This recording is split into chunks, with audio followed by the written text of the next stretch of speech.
नमस्कार। प्रारब्ध पर आप सभी का स्वागत है। मैं अवनीश।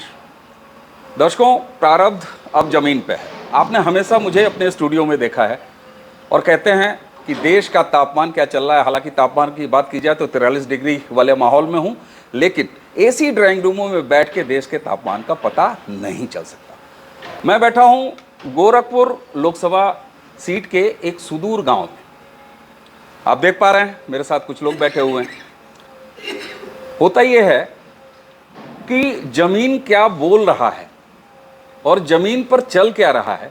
इस चुनाव को लेके जब से लोकसभा का चुनाव शुरू हुआ, लोग कह रहे हैं साहब बड़ा खामोश चुनाव है। ऐसा तो प्रधानी के चुनाव में भी इससे ज़्यादा हल्ला होता है। हालांकि कांग्रेस के युवराज राहुल गांधी साहब जब रायबरेली आ गए हैं तो थोड़ी बहुत हलचल दिखाई दे रही है। एक पति पत्नी भी हैं जो पड़ोस की सीट से लड़ रहे हैं, मैनपुरी और कन्नौज, आप सब जानते हैं। यहाँ के सिटिंग सांसद हैं रवि किशन शुक्ल, भारतीय जनता पार्टी के। उत्तर प्रदेश के बुलडोजर वाले बाबा का गृहनगर है।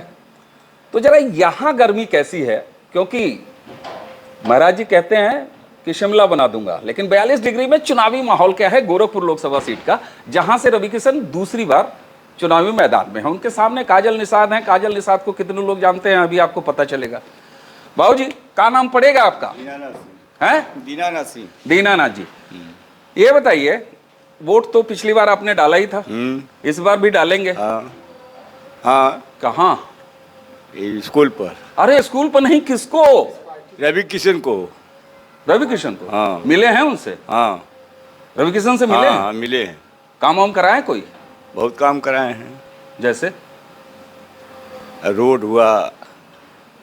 रोड तो लोग कहते हैं गडकरी जी बनवाते हैं, उसमें रवि किशन का क्या है? मंदिर पर दिए हैं पैसा, मंदिर बन रहा है। मंदिर बन रहा है रामडी वाले में। यहाँ आपके? हाँ, रामडी मंदिर है। राम जी का मंदिर बना है? हाँ। अच्छा अच्छा, ये एक चीज बताइए, एक मंदिर और बना है। कहाँ? अयोध्या में। अयोध्या वाला? वो तो बाबा जी के और योगी जी के और मोदी जी के देन है, बना है वहाँ। अच्छा एक चीज बताइए, 10 साल हो रहा है, अब पूरा हो गया। नरेंद्र मोदी की सरकार आप देख रहे हैं। कोई एक वजह, एक कारण, एक काम अगर आपको बताने के लिए, कि हम दूसर का बताने नहीं देंगे आपको, एक कोई काम जिसके वजह से आप फिर तीसरी बार नरेंद्र मोदी के लिए वोट करेंगे, एक काम बता दीजिए। किसान निधि देते हैं।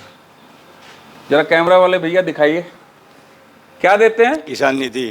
कितना मिलता है बाबा? 6,000 सालाना। 6,000 सालाना। 6,000 में क्या होता है आज के समय में? किसान के लिए बहुत कुछ होता है। जैसे जैसे समय से खाद ले लेते हैं, हाँ, बीज ले लेते हैं, जुताई दे देते हैं, यही सब होता है। आप कुछ बोल रहे हैं, क्या खरीद लेते हैं?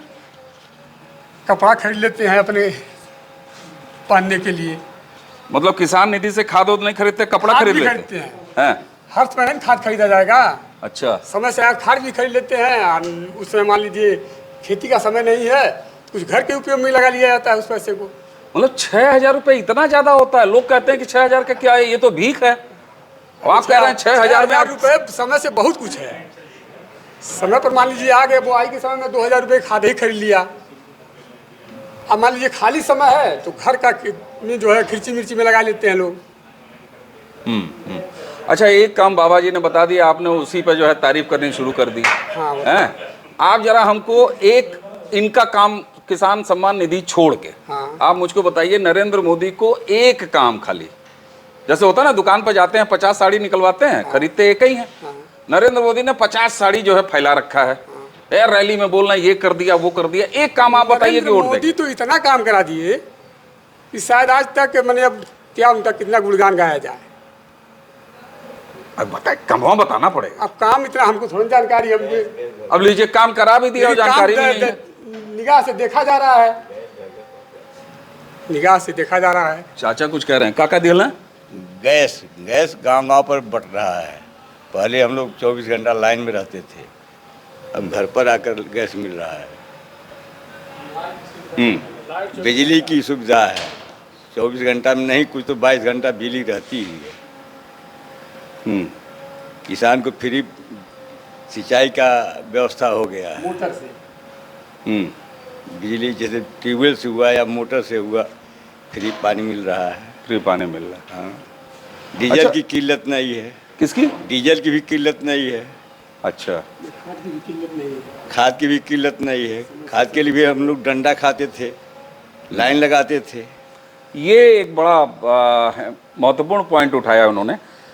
उत्तर प्रदेश में खासकर पूर्वांचल हो, चाहे बुंदेलखंड का इलाका हो, चाहे ब्रज का इलाका हो, और चाहे मध्यांचल उत्तर प्रदेश का इलाका हो, अखबार जब भी खेती का समय आता था, दर्शक आप सब याद कर सकते हैं, अखबार पटे होते थे कि साधन सहकारी समिति के सामने चली लाठियां। किस चक्कर में चलती थी लाठियां? खाद के चक्कर में। वो अब लाठी वाला कोई मामला कभी कभी नहीं। बाबूजी, लाठी चलती थी कि नहीं है? क्या नाम पड़ेगा आपका? रामवृक्ष से। अरे तो नजदीक कर लीजिए। हाँ, क्या नाम पड़ेगा? रामवृक्ष से। चाचा सच बताइएगा, एक एक काम पूछ रहा हूं, एक काम कोई अगर याद हो नरेंद्र मोदी का कि जिसकी वजह से तीसरी बार फिर आने चाहिए। हमको तो मिलता है पैसा, राशन मिलता है उनके द्वारा, ठीक। राशन। और कोई सुविधा? सुविधा तो तमाम सुविधा दी है। शौचालय बन गया?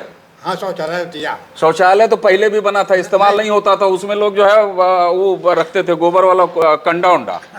अब नहीं तो अब तो बढ़िया बढ़ गया है। अब बढ़िया। राम मंदिर?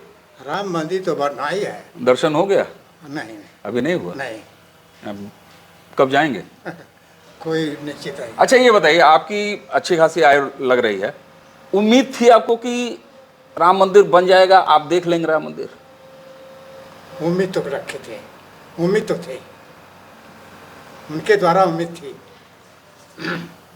14 के बाद आपको उम्मीद हो गई,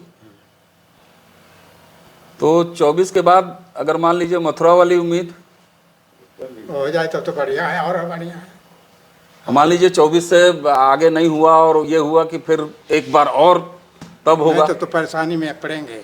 अच्छा, हाँ, तब परेशानी में पड़ जाएंगे। ये पब्लिक डिमांड है।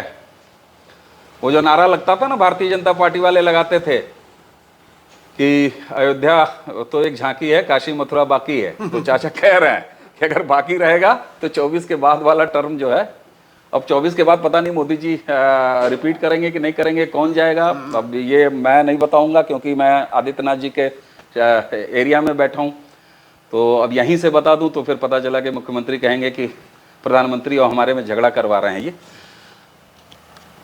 कुछ जरा इधर आइएगा, ये लोग ताली बजा रहे थे अभी थोड़ी देर पहले बहुत तेज हैं। कहाँ है साहब? क्या नाम है भैया आपका? ये ले लीजिए,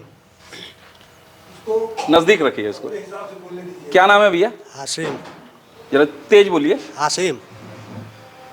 चुनाव हो रहा है, आपके सांसद कौन है? रवि किसान। यहाँ नजदीक रखिए। रवि किसान। मोदी जी के बारे में क्या सोचते हैं, कोई राय कुछ कहेंगे? मोदी जी बढ़िया काम करत हूँ। हैं? बढ़िया काम करत हूँ मोदी जी। बढ़िया काम करत हूँ मैं? हाँ। जैसे सब एकदम राशन उसन सब फ्री में देता हूँ। बिजली उजली सब। हाशिम नाम है इनका। मोदी जी की तारीफ शुरू तो कर दी है, अब जरा इनसे थोड़ा और खोदते हैं। ये हिंदू मुसलमान बहुत ज़्यादा कर रहे हैं, ऐसा तमाम वीडियो आप देखते होंगे, कर रहे हैं सही में? वो सब ऐसा झगड़ा करावत हूँ हिंदू मुस्लिम में, दंगा। कौन? इनके से उनके से आदमी झगड़ा करावत हूँ। के आदमी करा होता? कौन आदमी करा रहा झगड़ा? भाजपा वाले करा रहे हैं, दूसरे वाले करा रहे हैं? बोलो यार, इधर देखा क्या बोलो। वो नहीं मालूम बा में। आपको नहीं मालूम? चलिए, मोदी जी मालूम है, मोदी जी झगड़ा करा रहे हैं कि नहीं ये नहीं पता है। ये जरा ताली वाले सेक्शन में चलते हैं। अरे चाचा मिल गए, क्या मिल रहा है? मैं एक पेंशनियर हूँ, सरकारी कर्मचारी हूँ, पेंशन हूँ। मोदी जी का काम बहुत अच्छी बात है। आप देखिए, आप सरकारी सेवानिवृत्त कर्मचारी हैं, तो सरकारी पेंशन मिल रही है, इसमें मोदी जी का तो कोई रोल है नहीं। लेकिन मोदी जी एक कर्मठी पुरुष हैं, जो कहते हैं वो करते हैं और करने का रोजाना प्रयास करते हैं और हर काम पूरा भी होता है। वो अपनी सच्चाई और ईमानदारी पर अडिग हैं। विदेश के लोग भी उनसे डरते हैं, जैसे पाकिस्तान हुआ, चीन हुआ, ये भी घबराते हैं। उनकी नीति बड़ी अच्छी है, हमको तो बहुत पसंद है। गांव में बैठ के आप मोदी जी के विदेश नीति की तारीफ कर रहे हैं, मतलब मोदी जी क्या क्या कर रहे हैं, कहाँ कहाँ कर रहे हैं, वो आप तक है पता? नहीं, इतना पता नहीं है, लेकिन इतना जरूर जानकारी है कि दुनिया में उनका नाम है। संसार में मोदी जी इस समय नंबर 1 पर चल रहे हैं। उनके काम पर, अपनी मेहनत के बल पर, ईमानदारी के बल पर जो काम करते हैं पूरा करने का प्रयास करते हैं और सबको समान दृष्टि से देखते हैं। सबको, सब में कौन कौन आता है? अरे सभी लोग हैं, जैसे? हर जातियां हैं, चाहे हिंदू हों या मुसलमान हों या छोटे वर्ग के लोग हों, जो जैसा है उनके साथ हो, जो उनकी निगाह में पड़े हो, उनके कान तक जाता है, वो सबका भला ही चाहते हैं। अच्छा, राहुल गांधी और कांग्रेस जो है इस समय जातीय जनगणना की बात कर रही है, कह रहे हैं कि साहब ओबीसी अलग होते हैं, एसटी एससी अलग होते हैं, मतलब हिंदू नाम से उनको थोड़ा चिढ़ है, ऐसा है, कहते हैं ये सवर्ण अलग हैं, ओबीसी अलग हैं, एसटी एससी अलग हैं। उनकी नीति बड़ी गलत है, वो ऐसा करेंगे तो कभी सक्सेस नहीं होंगे। ठीक ठीक, अब जरा चलते हैं। भैया क्या नाम है? महेंद्र प्रताप सिंह। कितनी बेरोजगारी है, क्या किलो? बेरोजगारी कहाँ है? जो काम कर रहा है उसके लिए बेरोजगारी कहाँ है? बैठे हैं उनके लिए बेरोजगार है। तमाम, कोई ज़रूरी है कि सरकारी गवर्नमेंट जॉब मिले तभी रोजगार चलता है? उसके अलावा और कौन सी नौकरी? तमाम है, नौकरी है, बिजनेस है, अपना कुछ भी आदमी करके कमा सकता है। जो बैठे रहेंगे उनको क्या मिलेगा बताइए? बेरोजगारी में तो झूठा हल्ला करते हैं सब। जाके अभी देखिए सड़क पे शाम को चौराहे पे जो दारू भट्टी रहती है, लाइन लगी रहती है। अब ये कौन सा रोजगार है? रोजगार बिना पैसा कमाए कोई जाके दारू भट्टी पे दारू पी रहा है। अच्छा, ये परचेजिंग पावर अगर आ रही है, इसका मतलब जेब में नोट है।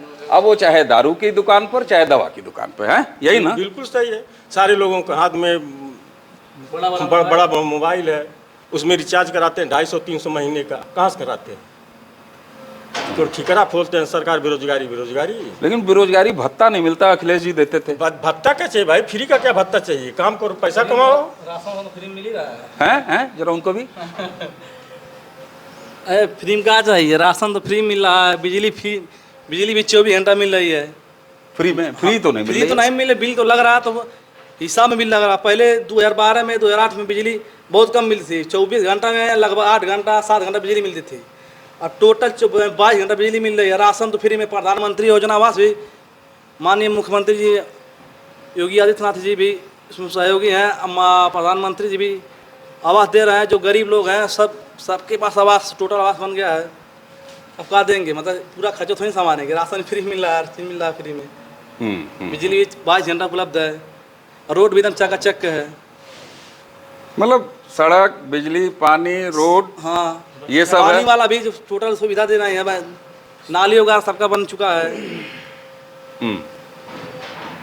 मतलब काम तो बहुत तेजी से हो रहा है। काम बहुत तेजी से हो रहा है। तो 10 साल हो तो चुका, अब फिर 5 साल और काम। 5 साल और काम, 24 में फिर आएंगे। हैं? काम जैसे जैसे सरकार बनती जाएगी हर 5 साल काम बढ़ता जाएगा। नहीं, आप 24 के बाद 5 साल बोले, उसके बाद भी अभी आप बोले हैं कि उसके बाद भी बोलेंगे। 5 हाँ साल। बिल्कुल बोलेंगे, इसमें कोई दो राय नहीं। चूंकि विपक्ष में कोई ऐसा है नहीं है कि मोदी जी को टक्कर दे सके। जितने सब चोर चाई हैं सब इकट्ठा हो गए हैं। एक दूसरे को पहले गाली देते थे, आज मोदी जी को हटाओ। चूंकि मोदी जी सबके जो चोर इधर उधर से पैसा कमाए हैं निकालना चाहते हैं, निकल रहा है। पूर्वी उत्तर प्रदेश की देशज जबान है, उसमें चोर के साथ आपने एक नया शब्द, हो सकता है बहुत सारे दर्शक सुने हो, चाई। तो चोर और चाई हैं? बिल्कुल। चाई कौन होता है? वही सब होते हैं और का अपना आपके दूसरे के नाम पे पैसा निकाल के अपने ले लेते हैं। दूसरे नाम के पैसे, पहले ज़मीन कब्जा करवाएंगे, फिर अपने उसको बेचेंगे, पैसा अपने कमाएंगे। यही सब करते हैं। क्या करते हैं? ये है डबल इंजन वाला मामला। यहाँ पे जो ये बात कर रहे हैं, ये मतलब बिल्कुल है। हर किसी भी दृष्टिकोण से देखिए। ये तो प्रदेश सरकार की बात हो गई। प्रदेश सरकार, अच्छा ही बता दिए, प्रदेश सरकार मजबूत रहेगी तभी तो केंद्र में सरकार बनेगी। जब प्रदेश सरकार काम नहीं करेगी तो हम क्यों प्रदेश सरकार के कहने पर वोट देंगे? तब आज प्रदेश सरकार के कहने पर वोट दे रहे हैं। उसके बाद जो मोदी सरकार है वो भी उनके साथ हाथ में हाथ मिला के चल रही है, दोनों लोग चल रहे हैं। क्या करते हैं आप? हम तो इस समय अपना प्राइवेट काम करते हैं। प्राइवेट काम करते हाँ। हैं, मतलब बिजनेस करते हैं, नौकरी? नहीं, नौकरी समझिए, उसको बिजनेस समझिए, दोनों उसका एक दूसरे का पूरक है। एंटरप्रेन्योर है। आपका नाम भैया? दिवाकर सिंह, क्या करते हैं sir? Self employed. Self employed. तो यहीं अपने गांव में? नहीं, गोरखपुर शहर में। गोरखपुर शहर में। तो वहाँ से रोज अप डाउन? जी जी। व्यवसाय किसका है? व्यवसाय प्रिंटिंग प्रेस है। Printing press? जी। कैसा चल रहा है? अच्छा चल रहा है। व्यापार के बारे में बहुत बार लोग कहते हैं कि कच्चे का काम बंद हो गया, जीएसटी वाले परेशान कर रहे हैं, सब कुछ नंबर 1 में हो रहा है। कोई परेशानी, इससे परेशानी ज़्यादा है कि सहूलियत ज़्यादा है एक व्यापारी के तौर पर? सहूलियत बहुत ज़्यादा है। जैसे हम जो भी काम कर रहे हैं सबके सामने है, जो भी लेन देन है सबके सामने है। हमारा पैसा कहीं मरेगा नहीं। हम जो सामान लाएंगे उसके ये चीज ब्यूरोक्रेसी को लेके जो है ना, यूपी वाले बहुत सजग रहते हैं और आईएएस लोग किसी बिजनेस को मैन को कोई अधिकारी परेशान नहीं कर रहा सर। और रोजगार तो है ही, मान के चलिए लोग कहते थे रोजगार हो गया, लेकिन जितनी चीनी मिली थी सारा भाजपा सरकार ने ही खुलवाया, आखिर उसमें रोजगार मिला। जो किसान की बात करते थे, खार कारखाने पूरे देश में मोदी जी ने 7 खुलवाया, लाखों लोग रोजगार पाए। और पहले लोगों ने कारखानों को बंद करा दिया, तो उससे रोजगारी दे रहे थे, ये सब बंद कर रहे थे सर। और जो ज़मीन काम हो रहा है वो अस्थायी हो रहा है। जैसे जो रोड बन रहा है, ये रोडें 10 साल 5 साल ही नहीं है। और पहले कारखानों में बनता था कि तेलौरा से बनता था तो फिर चढ़ावे जाके खुल जाता था, लोग कहते थे इससे बढ़िया तो खड़ंजा ही था। लाइन अस्थाई है। और हमारा जो सांस्कृतिक है, हर चीज़ में अस्थाई हो और हमारे भविष्य के लिए काम हो रहा है सर। सांस्कृतिक वाला क्या है उसका? जैसे हमारा सर राम मंदिर हो गया, धारा 370 हो गया सर, ये सब अस्थाई हैं। आरक्षण भी अस्थाई हो गया। जैसे अभी बहुत मुस्लिम कॉलेजों में हिंदू का आरक्षण नहीं था, कश्मीर में आरक्षण नहीं था, ओबीसी, इन सभी को लोगों को मोदी सरकार ने ही आरक्षण हकीकत में लागू किया ज़मीन पे। इसके पहले आरक्षण नहीं था। इस चीज़ों को एससी और ओबीसी के लोग भी नहीं जानते थे। मार्केटिंग ऐसा था कि हम आरक्षण नहीं पा रहे थे, लेकिन इसको लोग नहीं जान पाए थे ज़मीन पे। और हकीकत में आरक्षण अब लागू हुआ पूरे देश में। मैं ओबीसी जात से हूँ, लेकिन आज हमको देश में कहीं भी आरक्षण मिल रहा है। और पहले मुस्लिम विश्वविद्यालयों में आरक्षण नहीं मिलता था, और व्यक्तिगत कश्मीर में नहीं मिलता था। अच्छा, अब आपने छेड़ दिया है, तो यहाँ मैंने अभी तक किसी से जाति नहीं पूछी, और ये शायद 10 साल का कंडीशनिंग कह लीजिए कि बिना जाति पूछे बात करना या बिना जाति पूछे काम करना। लेकिन भाई साहब ने जब खुद ही बताया, तो यहाँ बहुसंख्यक ज़्यादातर लोग किस ओबीसी है, पिछड़ा से। अच्छा, और हम नहीं, सारे लोग का ही, जब से मतलब यहाँ बीजेपी का जन्म हुआ, और चाचा तो संघ के ही ज़माने से, और भैया सब लोग तभी से बीजेपी को देते आते हैं। यहाँ मान के चलिए सभी लोग। अरे, तो इसका मतलब संघियों गांव में आ गया क्या? नहीं, ये संघी का गांव कह ही सकते हैं, लेकिन राष्ट्रवाद से सब लोग ओतप्रोत हैं। आप संघियों की सभा में बैठे हैं। अब ये वीडियो डाउटफुल हो गया है। अब ये हो गया कि साहब हम तो संघियों के गांव में बैठे हैं, लेकिन संघी भी इसी ज़मीन पर हैं, और संघ भी 1925 से जन्मा हुआ है और ग्राउंड पे काम करता है। इसलिए संघी होना कोई बुरी बात नहीं है, कम से कम कोई गैर कानूनी काम नहीं है, ये बात भी उतना ही है। अच्छा, एक चीज़ बताइए। मैं जाति का उदाहरण तब किया हूँ जब राहुल गांधी की मैं बात पे कहा हूँ। जैसे वो कहते थे कि मैंने आरक्षण दिया, वो आरक्षण को तो रोके थे कश्मीर में, तो आरक्षण कहाँ पूरे देश में लागू किए थे? उन्हीं ने तो आरक्षण रोका था। हाँ, और आज के डेट में आरक्षण काट के दूसरे धर्म को दे रहे हैं, धर्म के आधार पे, जिसके धर्म के आधार पे देश बंटवारा हो गया था। ये जागरूकता जरूरी है भैया। एक चीज़, आज उसका जो है धर्म के आधार पर जब देश बटा, आज उसी का सब कुछ देन है कि आज सब लोग परेशान हिंदू मुस्लिम कर रहे हैं। उसी समय अगर क्लियर हो गया होता तो आज ये समस्याएं नहीं खड़ी हुई होती। 500 साल से हमारा राम मंदिर किसने कब्जा किया था? जब देश आज़ाद हुआ, क्यों नहीं उसी समय उसको आज़ाद कर दिए मंदिर को?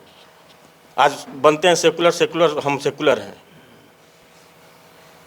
बताइए, जनता बेवकूफ़ बनी है। हमारे बहुत सारे मूर्धन्य मेन स्ट्रीम मीडिया के नौकरी से बेरोजगार होके बड़के यूट्यूबर बने हुए लोग जो हैं, कहते हैं व्हाट्सएप यूनिवर्सिटी का ज्ञान। ये गांव है, मैं अपने मुंह से मुझे अच्छा नहीं लगता, मैं कभी नहीं कहता दर्शकों कि किस जाति का किसका, मैंने कभी नहीं बात की, लेकिन ओबीसी गांव है। ये व्हाट्सएप यूनिवर्सिटी है? ये व्हाट्सएप यूनिवर्सिटी नहीं है। ये ज़मीन पर बातें बोल रही हैं, एक एक समाज का व्यक्ति जान रहा है कि कहाँ क्या हो रहा है। ये व्हाट्सएप यूनिवर्सिटी नहीं है, बल्कि व्हाट्सएप यूनिवर्सिटी पर वो कथित लोग हैं जो एसी ड्राइंग रूम में बैठे हैं। क्या नाम है भैया आपका? संगम कुमार। होहर संगम कुमार। संगम कुमार। किस बिरादरी से हैं? चलिए, अब बिरादरी की बात जब आई गई है और राहुल गांधी जब जातीय जनगणना की बात कर रहे हैं, कांग्रेस जब जातीय जनगणना की बात कर रही है, तो आज प्रारब्ध भी जरा जाति जाति खेल ले। कौन सी बिरादरी? हरिजन। मोदी जी को जानते हैं? हाँ, कौन? मोदी जी को जानते हैं। मतलब अंदाज देखिए आप, ऐसे लग रहा है मोदी जी कौन है उससे मतलब नहीं है, मोदी जी को जानते हैं, पर्सनली जानते हैं, हैं व्यक्तिगत रूप से? हाँ, प्रधानमंत्री। प्रधानमंत्री। ये बताइए, बाकी जो गांव है या आप बाहर निकलते हैं कुछ, क्या करते का है? यही गारा माटी करते हैं। गारा माटी करते हैं। मनरेगा का मिलता है? हाँ, करते हैं। उससे मिलता है। राशन? राशन भी मिलता है। आवास? आवास तो नहीं मिला है। अभी नहीं मिला? नहीं मिला है। तो मोदी जी को वोट हाँ देंगे। किस लिए देंगे? किस लिए? बढ़िया काम कर रहे हैं। आवास मिला नहीं, नहीं, वोट आवास देंगे? हाँ देंगे। उम्मीद है कि अगली बार मिल जाएगा। हाँ। और लोगों को मिला है आपके आसपास? आसपास में सबको मिला, लेकिन हमको नहीं मिला है। कैसे रह गया आपका? बाकी रह गया है हमारा। ओह, तो मतलब फिर 24 में इसलिए मारना है। ये वो वाली बात है, लोग एक मीम टहलता है दर्शक कि मोदी जी को हम तब तक ले आते रहेंगे जब तक वो 15 लाख नहीं देंगे। देखिए उसका ये प्रैक्टिकल एग्जाम्पल है। वो कह रहे हैं कि तीसरी बार इसलिए लाएंगे कि एक हमारा घर बच गया है तो वो घर भी बन जाएगा। हाँ, अरे ऐसी बात नहीं है कि मोदी जी के घर के लिए उनको वोट दे रहे हैं। मोदी जी का काम जो किए हैं 10 साल में, उस चीज़ को सब जानता है, हर जनता जानती है। इस आधार पर मोदी जी को चुन रही है। अच्छा, एक मैं जरा चाचा जी से पूछूंगा, एक जरा एक अंतिम बात मैं पूछ रहा हूं। मोदी जी का ज्यादा फोकस जो है ना, बहुत ज्यादा वो जोर देते हैं महिलाओं की सुरक्षा, बेटियों की पढ़ाई है। हाँ। महिलाओं की सुरक्षा। हम पूर्वी उत्तर प्रदेश के रहने, ये इस समय पूर्वी उत्तर प्रदेश में है ना, और गोरखपुर इतिहास रखता है कि बीबीसी से कभी बोला गया था, हम लोग बचपन में सुनते थे कि बीबीसी से बोला गया था कि गुंडई में बहुत बड़ा स्थान है। वाकई पिछले 10 सालों में बेटी बहन की सुरक्षा के बारे में कुछ बदलाव हुआ है? बहुत हुआ है, बहुत हुआ है। इतना हुआ है कि आज 10 बजे रात तक औरतें आती जाती है, कोई छेड़ नहीं पाता है, कोई पैसा नहीं छीन पाता है। आए दिन पहले इस रोड पर हफ्ता में 2 बार 1 बार छिनैती होती थी, लेकिन आज दिन कोई ऐसा बर्ताव नहीं हो रहा है। नहीं हो रहा। हाँ। पढ़ाई लिखाई में बेटियां आगे चल रही हैं, लड़कों से ज़्यादा लड़कियां चल रही हैं। दर्शकों, मुझे लगता है कि लोग इतने विषय पर जानकारी के धनी हैं कि उनसे घंटों बात करते रहिए और काम, दर्शन, धर्म, विदेश नीति पे भी आपने सुन लिया। शायद ही हमारा कोई ऐसा कार्यक्रम रहा हो जिसमें इतने आयामों पर चर्चा हो रही है। तो जमीन इस तरह से बोल रही है। जातियों की बात मैं फिर रिपीट नहीं करना चाहता हूँ। आप कितना भी इस देश के हिंदू को बांटने का प्रयास करते रहिए जातियों में, वो अब बंटने वाला नहीं है। बाकी आपकी दादी जी 35 साल इस देश से गरीबी हटाती रहीं, गरीबी ऐसे हट रही है। और यही वजह है कि आप एक गलत पिच पे खेल रहे हैं। पूरा विपक्ष गलत पिच पे खेल रहा है, उनका जो पूरा इकोसिस्टम है वो गलत पिच पे खेल रहा है। और इसीलिए मोदी जी को जो 6 की 6 बाल मिलती हैं वो बाउंड्री पार जाती हैं। जमीन पर उतरिए। दरअसल विपक्ष और उसका इकोसिस्टम वो व्हाट्सएप यूनिवर्सिटी पे है, जमीन तो ये बोल रही है।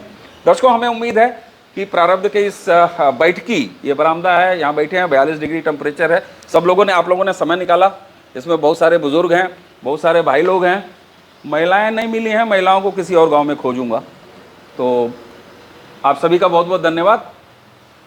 और मैंने शुरुआत करना चाहा था कि मैं यहाँ की जो सपा की कैंडिडेट हैं उनके बारे में पूछूं, तो मुझे रिकॉर्डिंग शुरू होने से पहले ही कह दिया गया कि ओकरे बारे में पूछला तो हम फिर जान ला बैठब नहीं वीडियो पे। मतलब विपक्ष के बारे में कोई बात नहीं करना चाहता। तो ये है कि विपक्ष उत्तर प्रदेश की 80 सीटों में कितनी सीटों पर लड़ रहा है। कायदे से देखा जाए तो विपक्ष एक झटके में पूछ लिया जाए कि उत्तर प्रदेश की 80 सीटों पर कहाँ कहाँ लड़ रहा है, तो अच्छे से अच्छा जानकारी रखने वाला, अपने आप को अपडेट रखने वाला, वह भी दर्शकों से 3 सीट का नाम एक झटके में बता पाएगा। रायबरेली, अभी अभी, मैनपुरी और कन्नौज। तो ये 3 सीटें हैं जहां विपक्ष लड़ता हुआ दिखाई दे रहा है। जीतेगा कहां?